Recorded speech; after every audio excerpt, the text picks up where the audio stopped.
Republic ಕನ್ನಡದಲ್ಲಿ ಸೌಜನ್ಯಕ್ಕೆ ಸಾಕ್ಷಿ Gopala Poojary.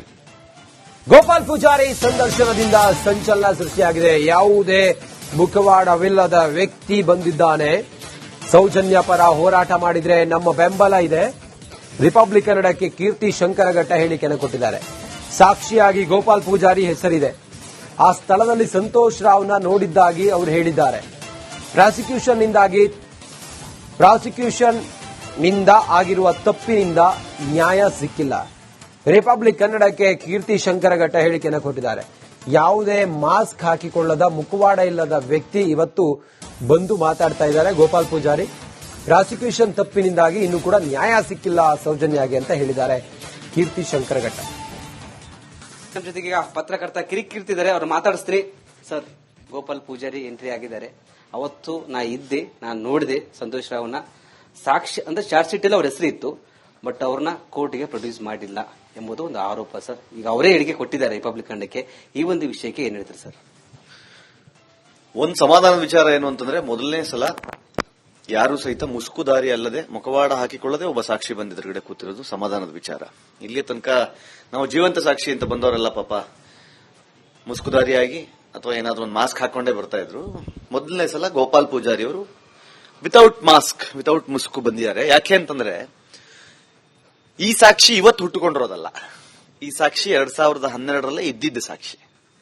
2012 October 10ನೇ ತಾರೀಕು police ಠಾಣೆಯಲ್ಲಿ ಸಾಕ್ಷಿ ಕೊಟ್ಟಂತಹ ಸಾಕ್ಷಿ 11ನೇ ತಾರೀಕು. ಗೋಪಾಲ್ ಪೂಜಾರಿ ಹೆಸರು ಸೆಷನ್ಸ್ ಕೋರ್ಟ್ನ ಚಾರ್ಜ್ ಶೀಟ್ ನಲ್ಲೂ ಇದೆ, SCID ಕೋರ್ಟ್ನ ಚಾರ್ಜ್ ಶೀಟ್ ನಲ್ಲೂ ಇದೆ. ಇದನ್ನ ಖುದ್ದು ರುದ್ರಮುನಿ ಅವರೇ ಮಾತಾಡಿದ್ದಾರೆ. CID ಇನ್ವೆಸ್ಟಿಗೇಷನ್ ಆಫೀಸರ್ ರುದ್ರಮುನಿ ಅವರು ಸಹಿತ ಗೋಪಾಲ್ ಪೂಜಾರಿ ಅವರ ಹೆಸರನ್ನು ಉಲ್ಲೇಖಿಸಿ ಮಾತಾಡಿದ್ದಾರೆ. ಹೌದು, ಆತ ಒಬ್ಬ ಜೀವಂತ ಸಾಕ್ಷಿ, ಸಂತೋಷ್ ರಾವ್ನ ಅಲ್ಲಿ ನೋಡಿದವನಿದ್ದ ಅಂತ. ನಿಮಗೆ ಗೊತ್ತಿರಲಿ, ಏನು ಸೌಜನ್ಯ ಪ್ರಕರಣ ಅಂತ ಏನ್ ಮಾತಾಡ್ತಾ ಇದ್ದೀವಿ, ಆ ಕೇಸು ಬಿದ್ದು ಹೋಗ್ಲಿಕ್ಕೋ ಅಥವಾ Santosh Rao benefit of doubts ಮೇಲೆ ಹೊರಗಡೆ ಬರ್ಲಿಕ್ಕೋ ಪ್ರಮುಖ ಕಾರಣ ಆಗಿದ್ದು, ಅವತ್ತಿನ ದಿನ ಸೀನ್ ಆಫ್ ಕ್ರೈಮ್ ನಲ್ಲಿ ಸಂತೋಷ್ ರಾವ್ ಇದ್ದ ಅನ್ನೋದಕ್ಕೆ ಯಾವುದೇ ಪೂರಕ ಸಾಕ್ಷಿಗಳು ಸಿಗಲಿಲ್ಲ ಅನ್ನೋದು ಸಹಿತ ಒಂದು ಪ್ರಮುಖ ಕಾರಣ.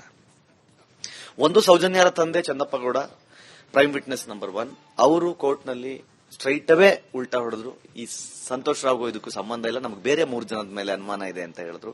ಅದೊಂದು ಪ್ರಮುಖ ಕಾರಣ. ಆದರೆ ಸೀನ್ ಆಫ್ ಕ್ರೈಮ್ ನಲ್ಲಿ ಯಾವುದೇ ವ್ಯಕ್ತಿ ಸಂತೋಷ್ ರಾವ್ ಅಲ್ಲಿದ್ದ ಎಂಬುದನ್ನ ಜೀವಂತವಾಗಿ ನೋಡಿಲ್ಲ ಎನ್ನುವುದು ಸಹ ಆ ಕೇಸ್ನಲ್ಲಿ ಸಂತೋಷ್ ರಾವ್ ಬಚಾವಾಗೋಕೆ ಪ್ರಮುಖ ಕಾರಣ ಆಗುತ್ತೆ. ಬಟ್ ಈಗ ಗೋಪಾಲ್ ಪೂಜಾರಿ ಅನ್ನುವಂಥ ವ್ಯಕ್ತಿ, ನಾನು ಅವತ್ತಿನ ದಿನ ಅಲ್ಲಿ ನೋಡಿದ್ದೀನಿ, ಆ ವ್ಯಕ್ತಿಯನ್ನ, ಸಂತೋಷ್ ರಾವನ್ ನೋಡಿದ್ದೀನಿ ಅಂತ. ಸಂತೋಷ್ ರಾವನ್ ನೀವು ಅಲ್ಲಿ ನೋಡಿದಿರಿ ಅಂತಂದ್ರೆ, ಇವತ್ತು ಬಂದ್ಬಿಟ್ಟು ಈಗ ನಿನ್ನೆ ಯಾವುದೋ ಒಂದು ಮುಸುಕುದಾರಿ ಮಹಿಳೆ ಬಂದ್ಬಿಟ್ಟು ನಾನು ಅವತ್ತು 4 ಜನ ಅಲ್ಲಿ ಕಿಡ್ನಾಪ್ ಮಾಡ್ಕೊಂಡು ಹೋಗೋದನ್ನ ನೋಡಿದೆ, ಅತ್ಯಾಚಾರ ಮಾಡೋದನ್ನ ನೋಡಿದೆ, ಬಿಕ್ಕಳು ಮಾತಾಡಿದ್ರು. ಆ ಆಂಗಲ್ ಎಲ್ಲ ಮಾತಾಡಿದ್ರು ಅವರು. ಬಿಡಿ, ಅದು ಈಗ ನಾನು ಹೇಳ್ತೀನಲ್ಲ, ಬೂಮ್ರಾಂಗ್ ಯಾವಾಗ್ಲೂ ಸುಳ್ಳು ಹೇಳ್ಕೊಂಡು ಬಂದವರಿಗೆ ಬೂಮ್ರಾಂಗ್ ಈಸಿ. ನಾನು ಹೇಳಿ ಈಗ ಸುಜಾತಾ ಭಟ್ ಕೇಸಲ್ಲಿ ಏನಾಯ್ತು ಅನ್ನೋದು ನೋಡಿದಿರಿ, ಚಿನ್ನಯ್ಯನ್ ಕೇಸ್ನಲ್ಲಿ ಏನಾಯ್ತು ಅಂತ ಕೇಳಿದಿರಿ, ಜಯಂತ್ ಕೇಸ್ನಲ್ಲಿ ಏನಾಗ್ತಿದೆ ಅಂತ ನೋಡ್ತಾ ಇದ್ರಿ. ಸುಳ್ಳು ಹೇಳ್ಕೊಂಡು ಯಾರು ಬರ್ತಾರಲ್ಲ ಅವ್ರಿಗೆ ಬೂಮ್ರಾಂಗ್ ಹೊಡೆದೇ ಹೊಡೆಯುತ್ತೆ. ಬಟ್ ಗೋಪಾಲ್ ಪೂಜಾರಿ ವಿಷಯದಲ್ಲಿ ಅವರು ಸ್ಪಷ್ಟತೆ ಇದೆ, ಕ್ಲಾರಿಟಿ ಇದೆ. ಯಾಕೆ ಅಂತಂದ್ರೆ ಅವ್ರ ಹೆಸರು ಚಾರ್ಜ್ ಶೀಟ್ ನಲ್ಲಿ ಇದೆ. ಚಾರ್ಜ್ ಶೀಟ್ ಅಲ್ಲಿ ಇದ್ರೂ ಸಹಿತ ಅವರನ್ನ ಕೋರ್ಟ್ ತನಕ ಯಾಕೆ ಕರೀಲಿಲ್ಲ, ಅವರನ್ನೇ ಯಾಕೆ ಸಾಕ್ಷಿಯನ್ನಾಗಿ ಪರಿಗಣಿಸಲಿಲ್ಲ ಅನ್ನೋದು ಈಗ ನಮ್ಮ ಹತ್ರ ಇರುವ ಪ್ರಶ್ನೆ. ಸೊ ಅದಕ್ಕೆ ಕೆಲವೊಂದು ಪ್ರಾಸಿಕ್ಯೂಷನ್ ಫೇಲ್ಯೂರ್ ಕಾರಣನೂ ಇದ್ದಿರಬಹುದು. And at the same time ಈ ಸಂತೋಷ್ ರಾವ್ ಪರ ಹೋರಾಟಗಾರರು, ಅಂದ್ರೆ ಸೌಜನ್ಯ ಪರ ಅಂತ ಹೇಳ್ಕೋತಾರೆ, ಆದ್ರೆ ಸಂತೋಷ್ ರಾವ್ನ ಹೇಗಾದ್ರೂ ಮಾಡಿ ಬಚಾವ್ ಮಾಡಬೇಕು ಅಂತ ಇದ್ದಂತಹ ವ್ಯಕ್ತಿಗಳು ಮಾಡದಂತಹ ಕುತಂತ್ರವೂ ಇದಕ್ಕೆ ಕಾರಣ ಇದ್ದಿರಬಹುದು. ಇದಿಷ್ಟು ಪತ್ರಕರ್ತ ಕಿರೀಟ್ ಅವರ ಮಾತಾಗಿತ್ತು. ಕ್ಯಾಮರಾ ಪರ್ಸನ್ ದೀಪಕ್ ಜೊತೆ ವೀರೇಶ್, ರಿಪಬ್ಲಿಕ್ ಕನ್ನಡದಲ್ಲಿ ಸೌಜನ್ಯಕ್ಕೆ ಸಾಕ್ಷಿ ಗೋಪಾಲ ಪೂಜಾರಿ. ಗೋಪಾಲ್ ಪೂಜಾರಿ ಸಂದರ್ಶನದಿಂದ ಸಂಚಲನ ಸೃಷ್ಟಿಯಾಗಿದೆ. ಯಾವುದೇ ಮುಖವಾಡವಿಲ್ಲದ ವ್ಯಕ್ತಿ ಬಂದಿದ್ದಾನೆ. ಸೌಜನ್ಯ ಪರ ಹೋರಾಟ ಮಾಡಿದ್ರೆ ನಮ್ಮ ಬೆಂಬಲ ಇದೆ. ರಿಪಬ್ಲಿಕ್ ಕನ್ನಡಕ್ಕೆ ಕೀರ್ತಿ ಶಂಕರಘಟ್ಟ ಹೇಳಿಕೆಯನ್ನು ಕೊಟ್ಟಿದ್ದಾರೆ. ಸಾಕ್ಷಿಯಾಗಿ ಗೋಪಾಲ್ ಪೂಜಾರಿ ಹೆಸರಿದೆ. ಆ ಸ್ಥಳದಲ್ಲಿ ಸಂತೋಷ್ ರಾವ್ನ ನೋಡಿದ್ದಾಗಿ ಅವರು ಹೇಳಿದ್ದಾರೆ. ಪ್ರಾಸಿಕ್ಯೂಷನ್ ನಿಂದ ಆಗಿರುವ ತಪ್ಪಿನಿಂದ ನ್ಯಾಯ ಸಿಕ್ಕಿಲ್ಲ. ರಿಪಬ್ಲಿಕ್ ಕನ್ನಡಕ್ಕೆ ಕೀರ್ತಿ ಶಂಕರಘಟ್ಟ ಹೇಳಿಕೆಯನ್ನು ಕೊಟ್ಟಿದ್ದಾರೆ. ಯಾವುದೇ ಮಾಸ್ಕ್ ಹಾಕಿಕೊಳ್ಳದ ಮುಖವಾಡ ಇಲ್ಲದ ವ್ಯಕ್ತಿ ಇವತ್ತು ಬಂದು ಮಾತಾಡ್ತಾ ಇದ್ದಾರೆ ಗೋಪಾಲ್ ಪೂಜಾರಿ.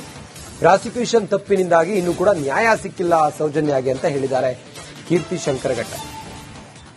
ನಮ್ಮ ಜೊತೆಗೆ ಈಗ ಪತ್ರಕರ್ತ ಕಿರಿಕಿರ್ತಿದ್ದಾರೆ, ಅವ್ರು ಮಾತಾಡಿಸ್ತೀನಿ.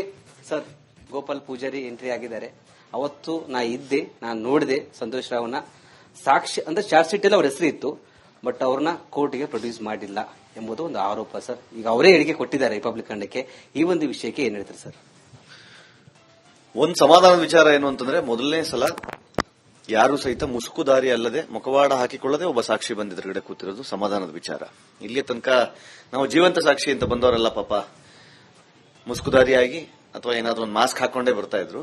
ಮೊದಲನೇ ಸಲ ಗೋಪಾಲ್ ಪೂಜಾರಿ ಅವರು ವಿತೌಟ್ ಮಾಸ್ಕ್, ವಿತೌಟ್ ಮುಸುಕು ಬಂದಿದ್ದಾರೆ. ಯಾಕೆ ಅಂತಂದ್ರೆ, ಈ ಸಾಕ್ಷಿ ಇವತ್ತು ಹುಟ್ಟುಕೊಂಡಿರೋದಲ್ಲ. ಈ ಸಾಕ್ಷಿ 2012 ಇದ್ದಿದ್ದ ಸಾಕ್ಷಿ. 2012 ಅಕ್ಟೋಬರ್ 10 ಪೊಲೀಸ್ ಠಾಣೆಯಲ್ಲಿ ಸಾಕ್ಷಿ ಕೊಟ್ಟಂತಹ ಸಾಕ್ಷಿ 11ನೇ ತಾರೀಕು. ಗೋಪಾಲ್ ಪೂಜಾರಿ ಹೆಸರು ಸೆಷನ್ಸ್ ಕೋರ್ಟ್ನ ಚಾರ್ಜ್ ಶೀಟ್ ನಲ್ಲೂ ಇದೆ, SCID ಕೋರ್ಟ್ನ ಚಾರ್ಜ್ ಶೀಟ್ ನಲ್ಲೂ ಇದೆ. ಇದನ್ನ ಖುದ್ದು ರುದ್ರಮುನಿ ಅವರೇ ಮಾತಾಡಿದ್ದಾರೆ. CID ಇನ್ವೆಸ್ಟಿಗೇಷನ್ ಆಫೀಸರ್ ರುದ್ರಮುನಿ ಅವರು ಸಹಿತ ಗೋಪಾಲ್ ಪೂಜಾರಿ ಅವರ ಹೆಸರನ್ನು ಉಲ್ಲೇಖಿಸಿ ಮಾತಾಡಿದ್ದಾರೆ. ಹೌದು, ಆತ ಒಬ್ಬ ಜೀವಂತ ಸಾಕ್ಷಿ, ಸಂತೋಷ್ ರಾವ್ನ ಅಲ್ಲಿ ನೋಡದವನಿದ್ದ ಅಂತ.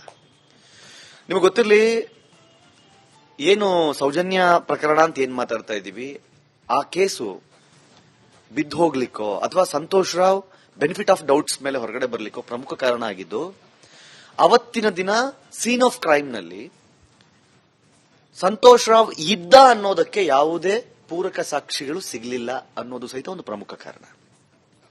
ಒಂದು, ಸೌಜನ್ಯರ ತಂದೆ ಚಂದಪ್ಪಗೌಡ, ಪ್ರೈಮ್ ವಿಟ್ನೆಸ್ ನಂಬರ್ 1, ಅವರು ಕೋರ್ಟ್ನಲ್ಲಿ ಸ್ಟ್ರೈಟ್ ಅವೇ ಉಲ್ಟಾ ಹೊಡೆದ್ರು. ಈ ಸಂತೋಷ್ ರಾವ್ಗೂ ಇದಕ್ಕೂ ಸಂಬಂಧ ಇಲ್ಲ, ನಮಗೆ ಬೇರೆ 3 ಜನದ ಮೇಲೆ ಅನುಮಾನ ಇದೆ ಅಂತ ಹೇಳಿದ್ರು. ಅದೊಂದು ಪ್ರಮುಖ ಕಾರಣ.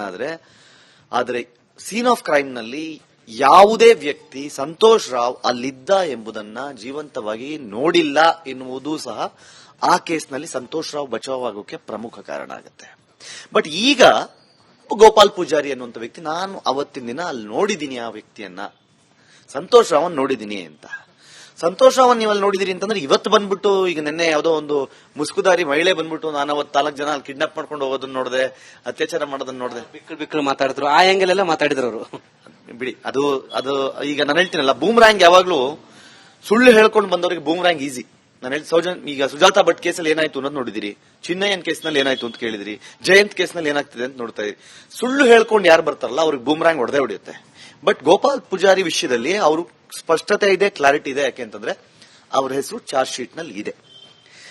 ಚಾರ್ಜ್ ಶೀಟ್ ಅಲ್ಲಿ ಇದ್ರೂ ಸಹಿತ ಅವರನ್ನ ಕೋರ್ಟ್ ತನಕ ಯಾಕೆ ಕರೀಲಿಲ್ಲ, ಅವರನ್ನೇ ಯಾಕೆ ಸಾಕ್ಷಿಯನ್ನಾಗಿ ಪರಿಗಣಿಸಲಿಲ್ಲ ಅನ್ನೋದು ಈಗ ನಮ್ಮ ಹತ್ರ ಇರುವ ಪ್ರಶ್ನೆ. ಸೊ ಅದಕ್ಕೆ ಕೆಲವೊಂದು ಪ್ರಾಸಿಕ್ಯೂಷನ್ ಫೇಲ್ಯೂರ್ ಕಾರಣನೂ ಇದ್ದಿರಬಹುದು. And at the same time ಈ ಸಂತೋಷ್ ರಾವ್ ಪರ ಹೋರಾಟಗಾರರು, ಅಂದ್ರೆ ಸೌಜನ್ಯ ಪರ ಅಂತ ಹೇಳ್ಕೊತಾರೆ, ಆದ್ರೆ ಸಂತೋಷ್ ರಾವ್ನ ಹೇಗಾದ್ರೂ ಮಾಡಿ ಬಚಾವ್ ಮಾಡಬೇಕು ಅಂತ ಇದ್ದಂತಹ ವ್ಯಕ್ತಿಗಳು ಮಾಡದಂತಹ